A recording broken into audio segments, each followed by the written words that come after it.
ऐसा कुछ भी कारण नहीं है। 2 बार महानगर पालिका के पास हम 5 साल से पूरा कर रहे हैं, और वैसा स्टैचू का काम 20 साल से लड़खड़े हुआ है।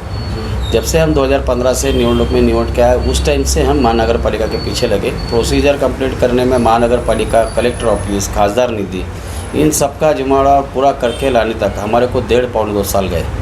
उसके बाद करने के बाद भी महानगर पालिका के अधिकारी के वर्क के वजह से टालम टाली, और इसमें कुछ पॉलिटिकल इशू होने की वजह से हमारे को बहुत सताया गया। तो ये बात का प्रॉब्लम सॉल्व करने के लिए हमने खैरे साहब को स्पेशली करे। तो खैरे साहब ने इसमें हमारे को निधि के साथ साथ जो भी मानसिक त्रास या पॉलिटिकल त्रास या अधिकारी वर्ग से जो भी तकलीफ हो रही थी, वो पूरा का पूरा हमारे माननीय खासदार साहब खैरे साहब, इन्होंने पूरा हमारे को सहयोग करके, पूरा साथ करके और आज ये ओपनिंग करा दिया। और इसके पीछे ना इलेक्शन का कोई हेतु है, ना कोई हेतु है, ना इलेक्शन को मद्देनज़र रख के ये काम किया गया हुआ नहीं।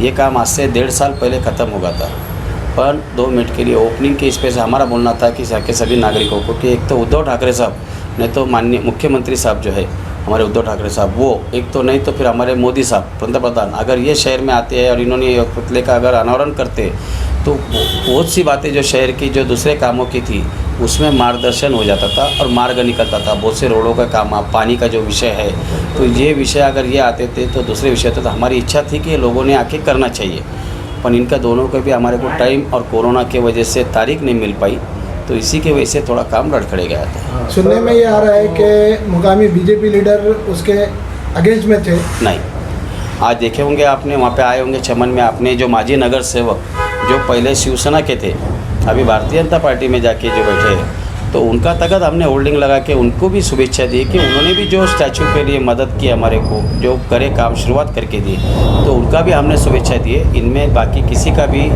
कोई रोल नहीं था। आगे हमारा सवाल ऐसा है कि आपको नहीं लगता कि कोर्ट जो है तो बहुत देर कर रही है निर्णय देने में? महानगर पालिका के इलेक्शन तकरीबन अब 2 साल होने को आएंगे, बिल्कुल आगे बढ़ रहे हैं, इसमें आम जनता की बहुत सारी तकलीफें सामने आ रही है, जैसे ड्रेनेज लाइन है, पाइपलाइन, पानी की पाइपलाइन है, रोड है, दूसरे जो समस्याएं हैं, जैसे आप ऑफिस खोलकर बैठे लोग, जिनमें से आपके पास 50 आते होंगे, साहब हमारा लाइट बिल का मसला है। जो मेरा सवाल ये है कि इलेक्शन क्यों नहीं लिया, कहाँ पे? अब सुप्रीम कोर्ट में जो याचिका दाखिल करी गई, जो हिसाब से तारीख, अब गवर्नमेंट के तरफ से एफिडेविट, सुप्रीम कोर्ट का भी स्टेटमेंट आपने देखे, आपने पढ़े, आपने खुद ने पेपर में अलाउ करे कि भाई निवडणूक आयोग, महाराष्ट्र गवर्नमेंट और महानगर पालिका आयोग, इन्होंने अभी तक एफिडेविट तक दाखिल नहीं करे गए। इन्होंने जो हाई कोर्ट में जो पूरा पुटअप करे थे, वो जो चीज़ पर डिसीजन दिया गया था, वो चीज़ का एफिडेविट और बाकी डॉक्यूमेंट जो है, तो ये हमारे वकील जो है, इसमें हम भी इसमें स्टे में है, क्योंकि हमारे भी वार्ड की रचना जो है 3 जगह से काटी गई हुई है। जो हमारा मतदार संघ है, जो 24 घंटे खड़े के हमने काम करे, 365 दिन जो काम करे, लोगों की समस्या दूर करे, ड्रेनेज लाइन, पानी, रोड, ये सब लोगों की, तो वो लोगों को हमारे से काट दिया गया। अब वो किस वजह से काटेगा? जहाँ से रोड नहीं है, जैसे निवडणूक आयोग का जो हद्दी बोली जाती है डीपी रोड और नाले जो, तो वो इसका बिल्कुल भी यहाँ पालन नहीं करे गए हुआ है। ऐसे हमने 67 एविडेंस राजा बाजार वार्ड के हमने दिए। मतलब कहीं ना कहीं आप भी जो है तो ये जो वार्ड रचना है इसके खिलाफ है, बिल्कुल खिलाफ है, हम इसके खिलाफ है, बिल्कुल खिलाफ है। क्या वार्ड रचना दोबारा होना चाहिए? बिल्कुल होनी चाहिए, और उसके साथ साथ हर 11 साल के बाद, 10 साल के बाद जनगणना का विषय होता है। आज ऐसे कई बच्चे, कई लड़कियाँ, कई यंग जनरेशन लॉबी जो है 17-18 साल के, 18 साल के हो गए हुए, तो आज उनके निवडणूक आयोग के में 18 साल के होने के बाद उनको जो पहला मतदान उनका बोला जाता है, वो उनका जाके हो रहा। बहुत से के इलेक्शन कार्ड नहीं बने, फिर जनगणना में उनका नाम नहीं आया गया, तो ये बहुत से विषय भी अभी बहुत बाकी है। इस बार महानगर पालिका में महाआघाड़ी एक साथ लड़ने वाली है, जैसे कांग्रेस, राष्ट्रवादी और शिवसेना, इससे कितना आपको फ़ायदा मिल सकता है?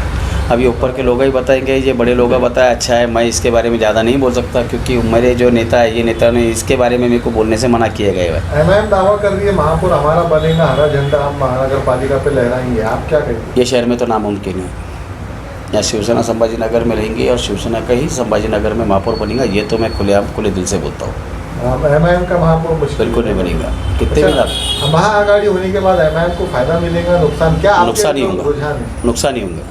ओके, इस बार मुस्लिम वोट महाआघाड़ी को मिलेंगे? बिल्कुल मिलेंगे, क्योंकि आपने देखे होंगे राज्य सरकार ने 2 मिनट के लिए अभी माननीय मुख्यमंत्री साहब ने आपका जो लॉकडाउन हुआ, सेकंड जो लॉट आई, उसके बाद जो आपको 2 मिनट के लिए पिछले साल की सेंट्रल गवर्नमेंट से जो आपको कोरोना के काल में जो पूरा का पूरा आपको स्ट्राइक पूरा बंद किया था, लॉकडाउन किया गया था, ये बारी महाराष्ट्र सरकार के हाथ में देने के बाद महाराष्ट्र सरकार ने जो मुस्लिम लोगों को जो बहुत बड़ा सपोर्ट किया वो ईद का, जो पिछले साल ईद में एक भी लोग बाहर नहीं निकल पाए थे, नमाज़ नहीं पढ़ पाए थे, ना ही नमाज़ अदा कर पाए थे, तो वैसा मुस्लिम लोग और बेरोज़गार लोग, गरीब लोग थे, उनके लिए सहूलत बोल के जो घंटों का टाइम दिएगा, छूट दी गई। तो ये बात के लिए मुस्लिम समाज सभी शिवसेना और महाविकास आघाड़ी के साथ में है और ये हर एक के ग्राउंड लेवल की बोल है। महानगर पालिका में आखिरी सवाल, मैम बैकफुट पर नजर आएंगे? बिल्कुल बैकफुट पाएंगे, शुक्रिया, धन्यवाद। बिल्कुल।